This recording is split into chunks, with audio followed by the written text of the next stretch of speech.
شروع اللہ کے نام سے جو بڑا مہربان نہایت رحم والا ہے۔ اگر نہانے کے بعد جس کپڑے سے کان کا اندرونی حصہ صاف کیا جائے اور پھر اسی کپڑے کے اسی مقام سے باقی کان بھی صاف کیا جائے تو کیا وضو ٹوٹ جائے گا؟ جو بچے بستر پر روزانہ پیشاب کرتے ہیں انہیں روزانہ 2 اخروٹ اور 20 گرام کشمش کھلائیں۔ 2 ہفتے تک مسلسل اس کے استعمال سے بچے بستر گیلا کرنا چھوڑ دیں گے۔ آم دھو کر چھلکا اتار لیں اور پھر کاٹ کر ٹکڑے کر لیں اور بلینڈر میں ڈال کر ہموار سا گودا بنا لیں۔ اس گودے کو شیشے کی صاف ستھری بوتل میں ڈال کر فریج میں رکھ دیں۔ آم کا گودا 6 مہینے تک قابل استعمال رہے گا۔ لہسن پیس کر پانی میں ڈال کر پکا لیں۔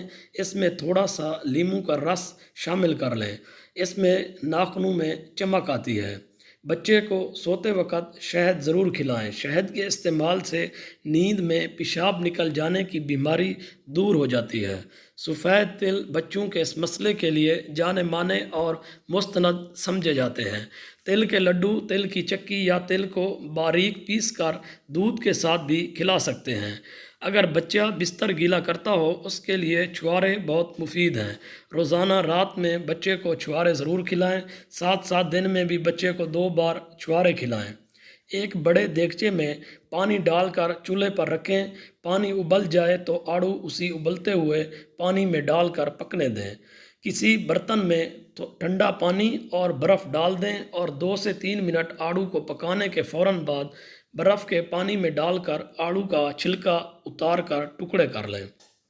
برتن لیں اور اس میں آدھا گلاس پانی ڈال کر تھوڑا سا نمک یا آدھے لیموں کا رس ملائیں۔ پھر ایک بڑا چمچ شکر ملائیں اور آڑو کے ٹکڑے اچھی طرح اس مکسچر میں ملا لیں۔ پھر ایک ایئر ٹائٹ بیگ میں آڑو کے ٹکڑے مکسچر سمیت ڈال کر فریزر میں رکھ دیں۔ 1 کپ گڑ، آدھا کپ کالے تل اور 1/4 کپ تل کا آدھا حصہ اجوائن ملا لیں۔ آدھا چمچ صبح و شام بچے کو کھلانے سے بچے کا بستر پر پیشاب کرنا بند ہو جائے گا۔ جریان اور پیشاب کے قطروں اور کبھی کبھی کسی بھی وقت قطرے خارج ہو جاتے ہیں جس کی وجہ سے نماز رہ جاتی ہے، 1 مرتبہ درج ذیل دوا کے استعمال کرنے سے بالکل ٹھیک ہو جائے گا۔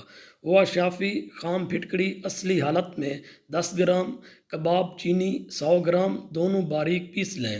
چوتھائی چمچ دن میں 4 بار یا حسب ضرورت 6 بار کچی لسی یا پانی کے ساتھ دیں۔ بس ایک احتیاط لازم اور توجہ طلب ہے، اس وقت کباب چینی کی بجائے ایک اور دوائی ہے۔ اصلی کباب چینی کی نشانی یہ ہے کہ اس کے ساتھ ڈنڈی ہوگی۔ یہ کالی مرچ کی طرح کے بیج ہوتے ہیں۔ اگر ڈنڈی نہ ہو تو ہرگز نہ لیں۔ اس دوا کے مزید چند فوائد یہ ہیں۔ دل کے مریضوں کو جنہیں دورہ پڑ چکا ہو یا دورے کے اثرات اور علامات ہوں انہیں بہت فائدہ ہوا۔ معدے کا انفیکشن، السر، تیزابیت، جھلی کا سکڑ جانا یا گیس تبخیر نے عاجز کر دیا ہو، غذائی نالی چلتی رہتی ہو، ایسی حالت میں یہ دوا لاجواب اثر رکھتی ہے۔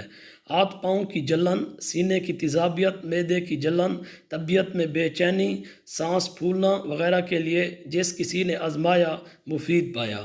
جس میں یورک ایسڈ کی زیادتی، حتیٰ کہ ایسے مریضوں نے آزمایا جو لوگ یورک ایسڈ کو ختم کرنے کی ہر دوا سے عاجز آ چکے تھے۔ یورک ایسڈ کے مریضوں کے لیے لاجواب ٹانک۔ پیشاب کی بیماریوں میں یہ پیام شفا سے کم نہیں۔ پیشاب کی جلن، قطرہ قطرہ آنا، پیشاب کے ریکارڈ، حتیٰ کہ پتھری کے لیے بھی پیشاب سے پہلے یا بعد میں قطرہ گرنا، جگر کے امراض، ان سب بیماریوں کے لیے یہ ایک نہایت مفید اور مؤثر ہے۔ مزید یہ نسخہ 40 بیماریوں کا آزمودہ علاج ہے۔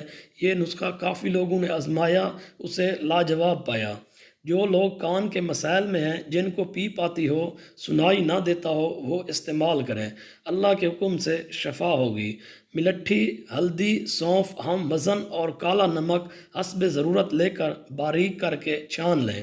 یہ پکی بن جائے گی۔ دن میں 3 بار کھانے کے بعد جن کو دائمی نزلہ زکام ہے، دائمی ریشہ ہے، استعمال کریں، انشاءاللہ آرام آ جائے گا۔ 1 ماہ مسلسل استعمال کریں۔ سن پن، پیروں کا سن ہونا اعصابی کمزوری کی اہم ترین علامت ہے۔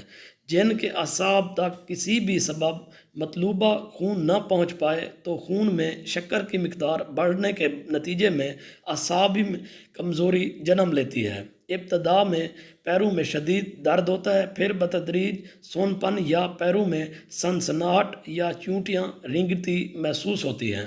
بہتر تو یہی ہے کہ جب پیروں میں درد محسوس ہو تو معالج سے رجوع کر لیا جائے تاکہ سن پن کی شروعات پر بر وقت قابو پایا جا سکے۔ پیروں میں جلن، ذیابیطس کے مریضوں میں پیروں میں جلن کی شکایات عام ہے۔ بعض اوقات پیروں میں اس قدر شدید جلن محسوس ہوتی ہے کہ مریضوں کا بس نہیں چلتا کہ برف کی سل پر پیر رکھ دے یا ٹھنڈے پانی کے ٹب میں پیر رکھ کر بیٹھ جائے۔ اکثر مریض تو رات بھر سو نہیں پاتے اور بے چینی کی سی کیفیت محسوس کرتے ہیں۔ پاؤں کی سوجن کے شکار مریض بیٹھتے اور لیٹتے ہوئے اپنے پیر اوپر رکھیں اور کبھی تنگ جوتا یا چپل استعمال نہ کریں۔ اس کے علاوہ ایسے مریض جن کے پیشاب میں چکنائی زیادہ مقدار میں خارج ہو رہی ہو، ان کے لیے متورم رہتے ہوں۔ پاؤں کی جلد پر سرخی ظاہر ہونا، یوں تو یہ علامت ذیابیطس کی اعصابی کمزوری ظاہر کرتی ہے، لیکن بعض کیسز میں چوٹ لگنے سے بھی سرخی ظاہر ہو سکتی ہے۔ بسا اوقات مریض کو چوٹ لگتی ہے مگر جلد نہیں پھٹتی تو اس صورت میں بھی سرخی نمایاں ہو جاتی ہے۔ بہرحال اگر پاؤں میں معمولی سی بھی سرخی نمایاں ہو تو فوری طور پر ڈائیبیٹالوجسٹ سے رابطہ کیا جائے اور تجویز کردہ اینٹی بایوٹکس باقاعدگی سے استعمال کی جائیں۔ سب سے پہلے پیروں کے باتھ کے لیے نیم گرم پانی میں چند قطرے بیبی آئل اور اگر پاؤں زیادہ خراب ہیں 2 سے 3 قطرے ہائیڈروجن آکسائڈ اور 1 مٹھی لاہوری نمک ڈالیں۔ 20 سے 25 منٹ تک باتھ دیں۔ نہانے کے دوران ناخنوں کو نیل برش سے صاف کریں۔ پشر سے ناخنوں کی جلد کو نیچے کر کے کریٹیکل کٹر سے ڈیڈ اسکن کو نکال لیں۔ نوک والے پشر سے ناخنوں کو نکالیں۔ ناخن کٹر سے ناخنوں کو شیپ دینے کے بعد ناخنوں کو فائلر سے شیپ دیں۔ ناخنوں پر زیتون کی تیل کی مالش کریں۔ زیتون کا تیل ان مفید تیلوں میں سے سر فہرست ہے جو جسم کی نشو و نما، افزائش حسن اور جلدی امراض کے لیے اکسیر ہے۔ زیتون کے تیل میں طلسمتی اثرات ہیں۔ یہ ایک سستا اور کارآمد تیل ہے۔